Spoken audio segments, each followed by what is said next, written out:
Hello guys, अभी तक जो हमने इस चैप्टर के अंदर पढ़ा है वो हमने कुछ इंट्रोडक्शन पार्ट पढ़ा है और हमने कार्बन के कुछ इलेक्ट्रोपिक्स देखे थे। कार्बन के जो अपर रूप होते हैं, कार्बन डिफरेंट डिफरेंट रूप में पाया जाता है, जैसे ग्रेफाइट, डायमंड और हमारा कोयला हो गया, चारकोल हो गया, ये सारी चीज़ हम देख चुके हैं। और इसके अलावा हमने देखा है कि कार्बन जो होता है वो किस तरह से बॉन्ड बनाता है, वो ऑक्टेट रूल के हिसाब से किस तरह से हमारे पास अपने दूसरे कार्बन एटम के साथ बॉन्ड बनाता है, कार्बन हाइड्रोजन के साथ किस तरह से बॉन्ड फॉर्मेशन करता है, कार्बन नाइट्रोजन के साथ किस तरह से ट्रिपल बॉन्ड बनाता है, डबल बॉन्ड बनाता है और सिंगल बॉन्ड बनाता है, कार्बन ऑक्सीजन के साथ किस तरह से डबल और सिंगल बॉन्ड बनाता है। ये सारी चीज़ हमने प्रीवियस वीडियो में कवर कर ली हैं। यदि आपने वो वीडियो अभी तक नहीं देखी तो प्लीज़ पहले उस वीडियो को देखिए, उस वीडियो का लिंक आपको डिस्क्रिप्शन बॉक्स में मिल जाएगा। तो आज हम लोग स्टार्ट करने वाले हैं थोड़े से आगे की बात। आज हम लोग देखेंगे कि कार्बन जो होता है वो हेलोजन के साथ किस तरह से बॉन्डिंग करता है। ये हमारा कोई हेलोजन है, फ्लोरीन, क्लोरीन, ब्रोमीन और आयोडीन। अभी तक जो हमने पढ़ा है वो कार्बन का नाइट्रोजन के साथ बॉन्ड फॉर्मेशन, कार्बन का ऑक्सीजन के साथ और कार्बन का हाइड्रोजन के साथ और कार्बन कार्बन बॉन्ड फॉर्मेशन पढ़ा है।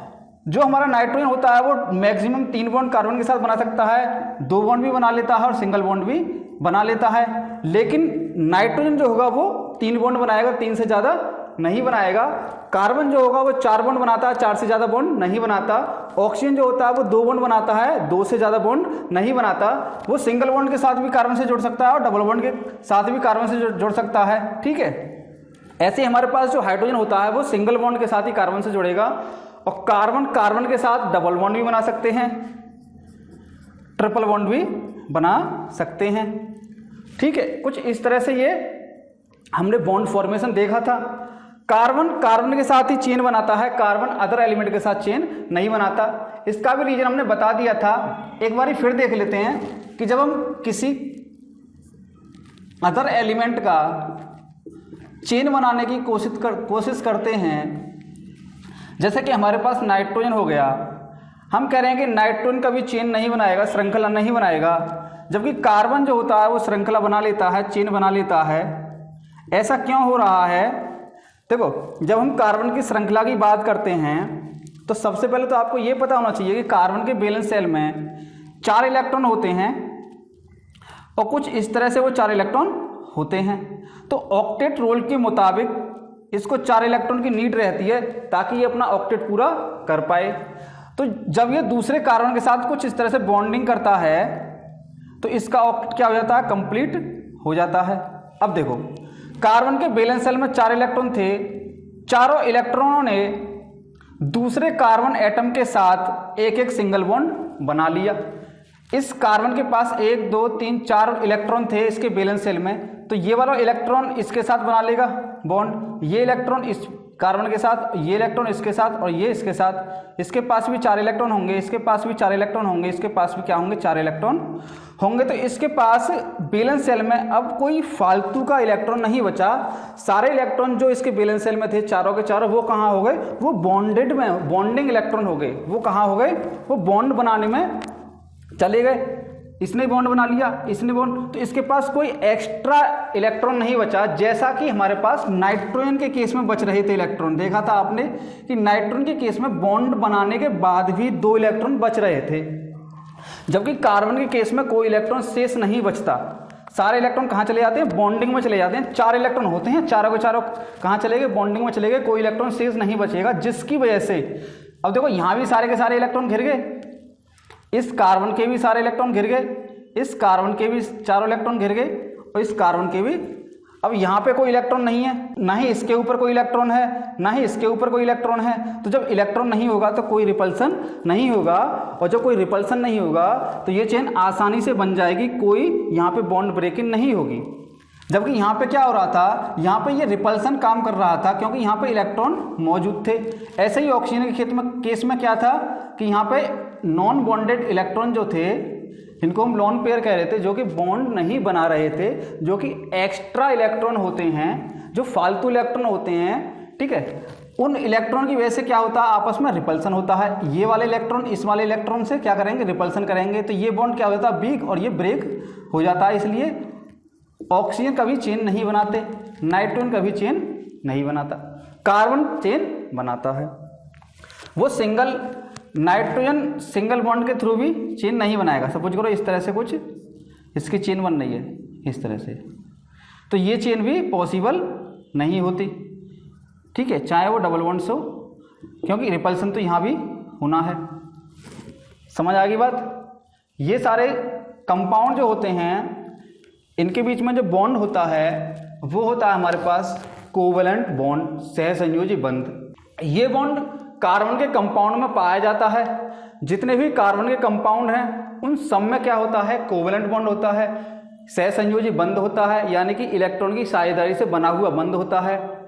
इसलिए ये सारे के सारे जो कंपाउंड होते हैं कार्बन के, इन सब कंपाउंड को बोलते हैं हम सहसंयोजी कंपाउंड या कोवैलेंट कंपाउंड, ठीक है। क्या बोलते हैं, कोवैलेंट कंपाउंड बोलते हैं। इनमें कोई आयन नहीं बनते, जैसा कि हमारे पास मेटल और नॉन मेटल के केस में होता है। देखो जब मेटल होता है कोई और कोई नॉन मेटल हो, यानी कोई धातु हो कोई अधातु हो, जैसे कि सोडियम होगा इधर ऑक्सीजन, तो इनके बीच में बॉन्ड बनेगा आयनिक।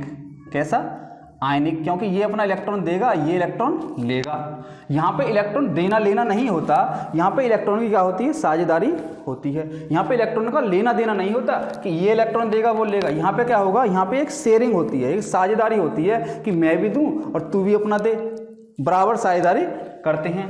तो ये जो बॉन्ड होता है, जो साझेदारी से बॉन्ड बनता है, उसको बोलते हैं हम कोवैलेंट बॉन्ड। क्या बोलते हैं, कोवैलेंट बॉन्ड। और जब इलेक्ट्रॉन का ट्रांसफर होता है किसी एक एटम से किसी दूसरे एटम के पास तक, तो वो क्या होता है हमारा आयनिक बॉन्ड, ठीक है। तो आयनिक बॉन्ड बनेगा हमारा मेटल और नॉन मेटल के बीच में। लेकिन जो कोवैलेंट बॉन्ड होगा वो कहाँ बनेगा हमारा, नॉन मेटल, यानी कि दोनों ही अधातु होंगे। जैसे कि ये सारे के सारे दिख रहे हैं ना आपको, कार्बन जब हाइड्रोजन के साथ जुड़ेगा, ये वाले दोनों के दोनों क्या हैं, नॉन मेटल ही तो हैं, अधातु हैं। ये दोनों क्या हैं, अधातु। ये दोनों क्या हैं, अधातु। ये दोनों क्या हैं, अधातु। ये दोनों क्या हैं, अधातु। मतलब अधातु के बीच में जब बॉन्ड बनेगा तो वो होगा कोवैलेंट बॉन्ड, यानी कि साझेदारी से बॉन्ड बनेगा। क्योंकि दोनों ही, ना तो कोई इलेक्ट्रॉन लेने वाला इतना कैपेबल होता है, ना ही कोई इलेक्ट्रॉन देने वाला इतना कैपेबल होता है। यदि मेटल होगा तो वो इलेक्ट्रॉन दे सकता है, इसलिए वहाँ आयन बन जाते हैं। इसके केस में कभी आयन नहीं बनेंगे। ओके, इतना क्लियर हो गया। तो अभी हम बात करते हैं कि जब हैलोजन हमारे पास होगा तो वो कार्बन के साथ किस तरह से बॉन्ड बनाएगा। देखो जैसा हाइड्रोजन के केस में हो रहा था ना, सिंगल बॉन्ड बनाता है हाइड्रोजन कार्बन के साथ। ओके, देखो जा सिंगल बॉन्ड बनाता है कार्बन के साथ हाइड्रोजन, कुछ इस तरह से। इसको अपना ऑक्टेट कंप्लीट करना है। अब मैं बात करूं फ्लोरीन, क्लोरीन, ब्रोमीन और आयोडीन की। हम ले रहे हैं फ्लोरीन, इसका एटॉमिक नंबर होता है 9, इसका कॉन्फ़िगरेशन हो जाएगा 1s2 2s2 2p5। इतना तो आप लोग सीख गए होंगे ना। ये हमारी वैलेंस शेल होगी बाहर वाली, 7 इलेक्ट्रॉन इसके वैलेंस शेल में हैं। बोलो कितने इलेक्ट्रॉन हैं, 7 इलेक्ट्रॉन हैं। हर एक एटम ये चाहता है कि वो अपना ऑक्टेट कंप्लीट करे, तो इसको कितने इलेक्ट्रॉन की रिक्वायरमेंट है। यदि ये अपना ऑक्टेट कंप्लीट करे तो 1 इलेक्ट्रॉन की, तो ऑब्वियसली ये 1 इलेक्ट्रॉन के साथ इसकी साझेदारी हो जाती है कार्बन के साथ। और कार्बन को कितने की चाहिए, 4 इलेक्ट्रॉन की जरूरत है। तो ये कुछ इस तरह से बॉन्ड बना लेगा। इसके पास वैलेंस शेल में 5 इलेक्ट्रॉन है फ्लोरीन के पास, कार्बन के वैलेंस शेल में 4 इलेक्ट्रॉन है। इसको मैं क्रॉस से दिखा रहा हूं, क्रॉस। तो इसको भी अपना ऑक्टेट कंप्लीट करना है, 7 हैं, ठीक है। फ्लोरीन के वैलेंस शेल में 7 इलेक्ट्रॉन और कार्बन के वैलेंस शेल में 4 इलेक्ट्रॉन। तो इसको क्या करना है, अपना ऑक्टेट कंप्लीट करना है। तो फ्लोरीन को तो 1 इलेक्ट्रॉन चाहिए, जैसा हाइड्रोजन के केस में होता है, तो सिंगल बॉन्ड बनाएगा। और कार्बन को चाहिए 4 इलेक्ट्रॉन, तो ये 4 बॉन्ड बनाएगा। तो फ्लोरीन की जो वैलेंसी होगी, जो संयोजकता होगी, वो क्या होगी, 1। और कार्बन की संयोजकता कितनी होती है, 4। जितने बॉन्ड बनने हैं उतनी संयोजकता। तो इन सब की संयोजकता कितनी होगी, 1। इसकी क्या, इन सब की क्या होगी वैलेंसी। तो ये सब सिंगल बॉन्ड से कार्बन के साथ जुड़ जाते हैं। अब Cl को लगा लो ऐसे ही सेम, Br भी जोड़ सकते हो और आयोडीन भी जोड़ सकते हैं हम, ठीक है, तो ये सिंगल बॉन्ड के साथ हैलोजन लग जाते हैं। ओके, तो इस तरह से हमारी कुछ स्ट्रक्चर हो जाती हैं और इन स्ट्रक्चर को बोलते हैं हम Lewis dot structure. Lewis dot structure, ये जो आपको स्ट्रक्चर जिसमें दिख रहे हैं ना, इसमें जिसमें इलेक्ट्रॉन दिखाई दे रहे हैं, इलेक्ट्रॉन जिसमें दिखाई दे रहे हैं उसको बोलते हैं लुईस डॉट स्ट्रक्चर। इसको हम सिंपली ऐसे लिखते हैं CH3F, इसको सिंपली लिखाएंगे CH3Cl, इसको लिखाएंगे CH3Br और इसको लिखाएंगे CH3I। ठीक है, ये इसकी ओपन स्ट्रक्चर होगी, ठीक है, खुली हुई। तो इस तरह से हम लोग स्ट्रक्चर बनाते हैं। ओके, नोट कर लेना।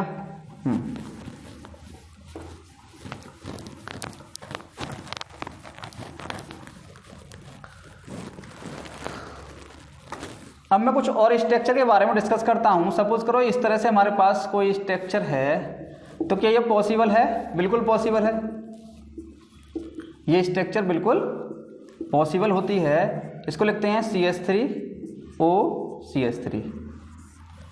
इस तरह से भी हमारे पास कंपाउंड बन जाते हैं, यानी कि ऑक्सीजन जो होगा दोनों तरफ किससे जुड़ेगा? कार्बन के साथ जुड़ सकता है। ठीक है, ऐसे ही नाइट्रोजन भी, नाइट्रोजन 3 बॉन्ड बनाता है, तो इधर आप कार्बन को भी जोड़ सकते हैं। ठीक है, कार्बन को जोड़ सकते हैं और कार्बन की 4 वैलेंसी लगाते रहो, कार्बन की 4 वैलेंसी पूरी करते रहो, चाहे इसको हाइड्रोजन से पूरी कर दो, चाहे इसमें चेन बना के इसको कार्बन से पूरी कर दो। तो ये कुछ इस तरह से अपने कंपाउंड कार्बन बनाता है। समझ में आ रही है ना बात? देखो, नाइट्रोजन के 3 बॉन्ड बनाने बस आपको, आप चाहो तो देखो इसको ऐसे भी कर सकते हैं हम कि यहाँ से एक बॉन्ड कम करेंगे तो यहाँ 1 बॉन्ड बढ़ाना पड़ेगा। सपोज करो यहाँ H लगा, तो यहाँ भी बढ़ाना पड़ेगा, क्योंकि दोनों की तरफ से इसके 4 होने चाहिए, इसके 3 होने चाहिए। तो ये कंपाउंड भी हमारा क्या है? पॉसिबल है। तो इसको कैसे लिखेंगे? ये हो गया अपना CH3, ये हो गया CH2, ये हो गया NH, ये क्या हो गया अपना CH3। इसको ऐसे भी हम लिखते हैं हम लोग। ठीक है, ऐसे लिख सकते हैं। तो ये कुछ कंपाउंड होते हैं और इस तरह से उनकी स्ट्रक्चर हम बना सकते हैं बहुत आसानी से। ऑक्सीजन की वैलेंसी 2, नाइट्रोजन की वैलेंसी 3, कार्बन की वैलेंसी 4, हाइड्रोजन की 1 और हेलोजन की भी Cl, Br, I, फ्लोरीन 1। यानी कि ये 2 बॉन्ड बनाएगा। इसका मतलब क्या है? 2 बॉन्ड बनाएगा ये कार्बन के साथ या हाइड्रोजन के साथ भी। ये 3 बॉन्ड बनाएगा। ठीक है, ये 4 बॉन्ड बनाएगा और ये हमारा एक सिंगल बॉन्ड से जुड़ेगा और ये भी अपना एक सिंगल बॉन्ड से जुड़ेगा। ये दोनों हमेशा कहाँ जुड़ेंगे? लास्ट में, यानी कि टर्मिनल पर। जैसे जब चेन खत्म होगी ना वहाँ पे, हाँ, मतलब ये इस तरह से नहीं लग सकते, कुछ इस तरह से आप समझ रहे हो कि इसको आयोडीन को ऐसे लगा दो, ये गलत हो जाएगा। और ना ही इसको हम कुछ इस तरह से लिखेंगे कि यहाँ पे हाइड्रोजन लगा दिया, ये भी गलत है, क्योंकि इसकी तो एक ही बॉन्ड है ना, तो सिंगल बॉन्ड बनाएगा। ठीक है, तो सिंगल बॉन्ड बनाकर खत्म कहानी।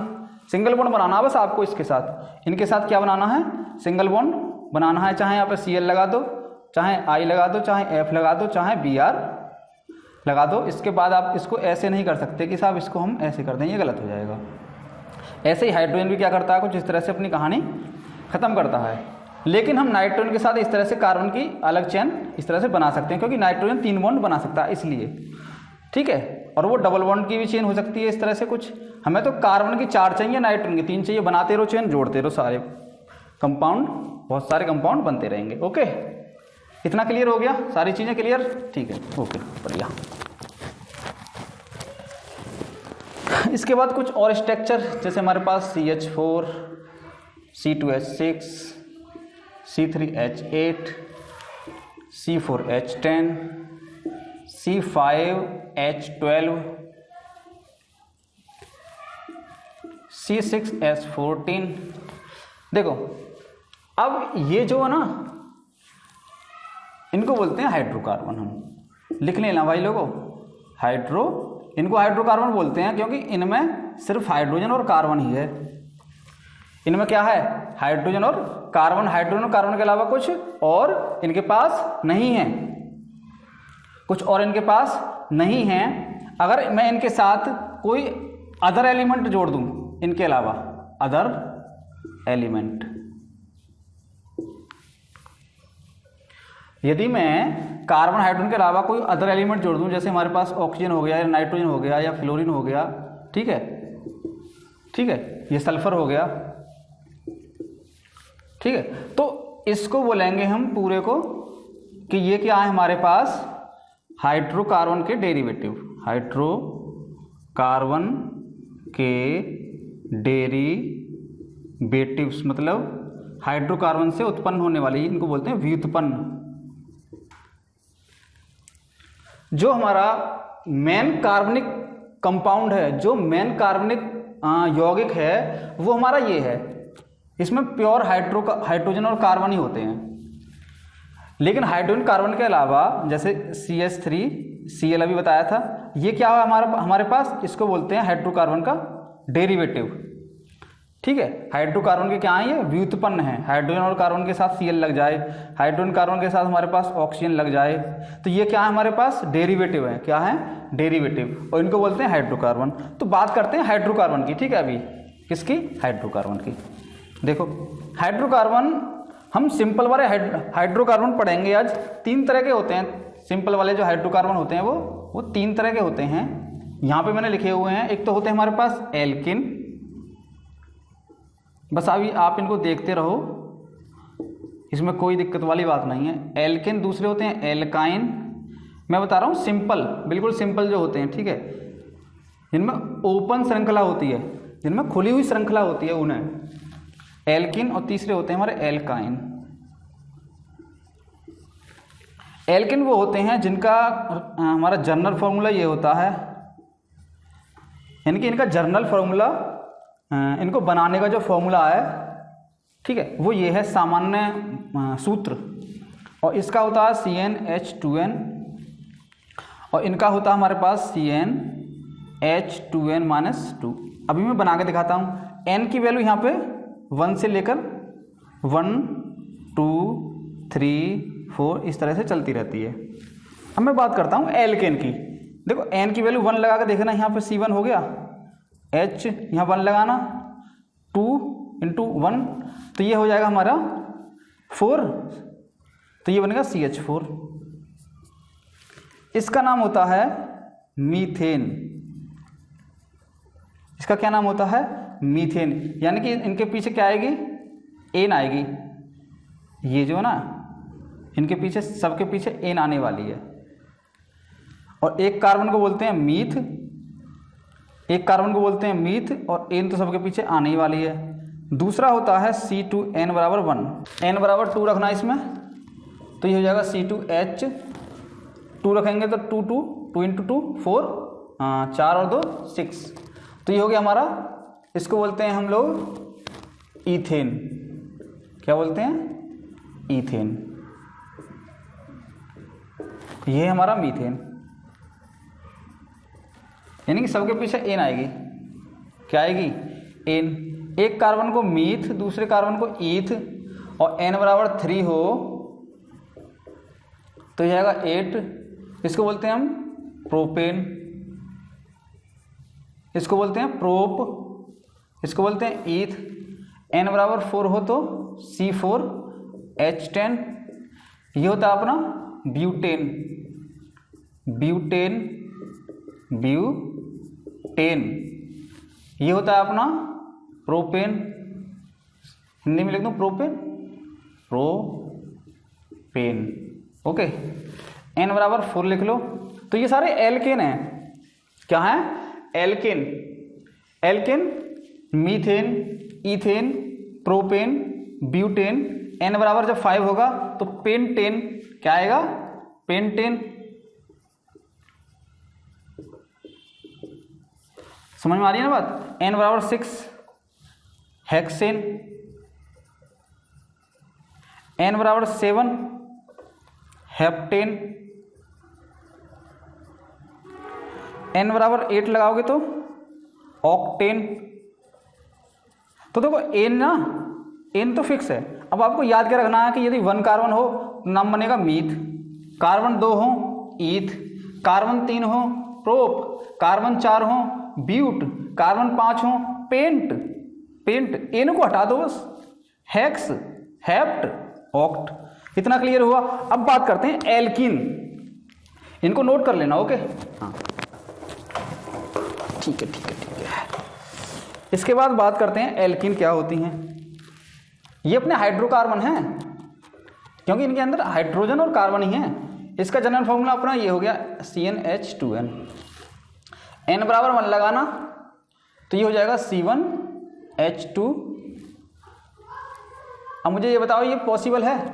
कार्बन यानी कि कार्बन के साथ 2 हाइड्रोजन होता ही नहीं है कभी, तो CH इस तरह से बनेगा ये, तो ये बनता ही नहीं है। ठीक है, चलो 2 कार्बन ले लो तो ये हो जाएगा C2, यहाँ पर 2 × 2 C2H4। इसको बोलते हैं, देखो 2 कार्बन आ गए तो क्या नाम होगा, क्या नाम होता है? ईथ। नाम ईथ आ गया। अब की बार एन की जगह लगाना है इन, एन को हटा दो और इन को लगा दो। ठीक है, इसको रिप्लेस करके इसको लगा दो, तो जब 2 कार्बन होंगे तो ईथ इन ईथीन। n बराबर 3 रखो इधर, 3 दूनी 6, तो ये हो गया अपना प्रोपीन। प्रोपीन भाई बहुत सिंपल चीज है ये, इसको बोलते हैं प्रोपीन। अभी मैंने इनकी स्ट्रक्चर भी बताऊंगा आपको, ये सब दिख रहा है ना आपको, इनकी स्ट्रक्चर बताएंगे खोल के, इनमें है क्या, अंदर इनमें क्या भरा हुआ है। C4H8 4 दूनी क्या हो गया? ब्यूटीन। खाली ब्यूट तो ये वही है पुराने वाला, लिख लेना। ये प्रोप, ये ईथ, इन लगानी है बस। समझ में आ रही है ना बात? ऐसी n बराबर 5 C5H कितना हो गया? 10 हो गया। ये क्या हो गया? हाँ पेंटीन। ठीक है, ये अपने एल्कीन हो गई, एल्काइन। ठीक है, ये सूत्र है, इससे बना सकते हैं हम एल्काइन का फॉर्मूला। n बराबर 1 लगाना, C1H0 पॉसिबल ही नहीं है। ठीक है, n बराबर 2 लगाना, C2H2 पॉसिबल है। ठीक है, पॉसिबल है, तो इसका नाम क्या होगा? ईथ से आयन लगानी है, एन हटानी है, एल्केन से एन हटानी है, और क्या लगानी है? इसको माइनस कर दो, इसको प्लस कर दो, आयन। आयन लगा दो इथाइन। n बराबर 3 C3H कितना हो जाएगा? 3 दूनी 6 4, नाम हो जाएगा इसका प्रोपाइन। n बराबर 4 C4H 4 दूनी 8 6 ब्यूटाइन। ब्यूटाइन समझ में आ रही है ना बात? ठीक है, तो इस तरह से हम बनाते हैं। ये अपनी एल्काइन हो गई। देखिए स्ट्रक्चर के बारे में थोड़ा सा डिस्कस करते हैं। एल्कीन और एल्काइन का जो अंतर है ना, जो मेन जो अंतर है वो ये है कि इधर तो है अपना एल्केन, इधर है अपनी एल्कीन, इधर है अपना एल्काइन। जब इनकी स्ट्रक्चर हम बनाएंगे ना तो ध्यान क्या रखना है हमें? ध्यान क्या रखना है हमें कि ये जो एल्केन है ना, all bonds are single bond. सबके सब बॉन्ड कैसे होंगे? कार्बन कार्बन के बीच में single. All bonds between carbon carbon are single bonds. तो जब भी हम जैसे C2H6 हो गया तो इसकी जब स्ट्रक्चर बनानी होगी ना, कार्बन कार्बन के बीच में पहले सिंगल बॉन्ड बना लो। आंख बंद करनी है, 2 कार्बन है, दोनों कार्बन को एक सिंगल बॉन्ड से जोड़ दो। जब भी स्ट्रक्चर बनानी हो एल्केन की तो जोड़ दिया। अभी इनकी 3 वैलेंसी और रह गई, 4 होती है ना। सबके पीछे सबको H लगाकर जोड़ दो, सबको H लगाकर, तो ये इसका स्ट्रक्चर हो गया। एल्केन में सारे के सारे बॉन्ड जो होंगे वो कैसे होंगे? सिंगल बॉन्ड होंगे। एल्कीन में क्या होगा? देखो एल्कीन जो होती है हमारे पास, जैसे C2H4 C3H6 C4H8, इन सब में सभी में एक डबल बॉन्ड होगा किसके, कार्बन कार्बन के बीच में। यानी कि जब इनकी स्ट्रक्चर बनाएंगे ना हम, देखो एल्किन की स्ट्रक्चर तो बहुत सरल है, जैसे C2H6 हो गया और C3 हमारे पास C3H8 हो गया। स्ट्रक्चर देखो कैसे बनाएंगे, देख लो, कार्बन 3 है, तीनों कार्बन को सिंगल बॉन्ड से जोड़ दो, आंख बंद कर लो ना, सबके पास 4-4 बॉन्ड लगा दो, सारे कार्बन के पास बचे हुए बॉन्ड खाली है ना, सबको H से जोड़ मारो, कहानी खत्म। C4H10, 4 कार्बन है, चारों कार्बन को सिंगल बॉन्ड से जोड़ मारो, सब है, ठीक है, जोड़ दिए, सबके बॉन्ड खाली हैं, जितने बार खाली बॉन्ड है ना 4-4 बॉन्ड बनाओ और सबको H लगा के जोड़ दो, सिंपल बन गई एल्केन की स्ट्रक्चर। सारे स्ट्रक्चर ऐसी बन जाएंगे, कोई इसमें दिक्कत नहीं है। एल्केन की स्ट्रक्चर में एक डबल बॉन्ड बना दो बस, सबके कोई 2 कार्बन पकड़ो, उनके बीच में एक डबल बॉन्ड बना दो, एक डबल बॉन्ड बना दो। जैसे C2H4 है तो C2H4 में तो 2 ही कार्बन है ना, तो एक डबल बॉन्ड इनके बीच में बना दो और बाकी की बैलेंसी हाइड्रोजन से पूरी होंगी। 2 तो बॉन्ड बन गए कार्बन के, 2 खाली हैं, एक H इधर, एक H इधर, एक H इधर, एक H इधर। बोलो कोई दिक्कत, ठीक है। अगर मेरे पास ये हो गया हमारा C2H4 का स्ट्रक्चर इस तरह से, ये हो गया इस तरह से, H इधर, H इधर, H इधर, H इधर। कार्बन की 4 बैलेंसी बनानी है, कार्बन की 4 बॉन्ड। अब इसमें बनानी है C3H6 में, तो कार्बन की चेन बना लो पहले, कार्बन की चेन बना लो बहुत लंबी, एक कार्बन के बीच एक डबल बॉन्ड बना दो, किसी भी 2 कार्बन के बीच में एक डबल बॉन्ड बना दो, बना दिया डबल बॉन्ड। अब इसकी 3 बॉन्ड बन गए, एक चौथा बॉन्ड ये गया, इसके कितने बॉन्ड बन गए 2, तो 2 इधर बना दो, 4, हर एक कार्बन के 4 बॉन्ड कर लो, पूरे 4 हो गए, इसके 4, इसके 4, सबके पास एक H लगा दो, एक H लगा दो, एक H लगा दो। तो ये 3 कार्बन वाला एल्कीन बन गया, ये वाला, इसकी स्ट्रक्चर ये बन गई। कितने हाइड्रोजन, 1 2 3 4 5 6 हाइड्रोजन, कार्बन 1 2 3 कार्बन, इसमें 2 कार्बन 1 2 4 हाइड्रोजन, 4 हाइड्रोजन हो गए।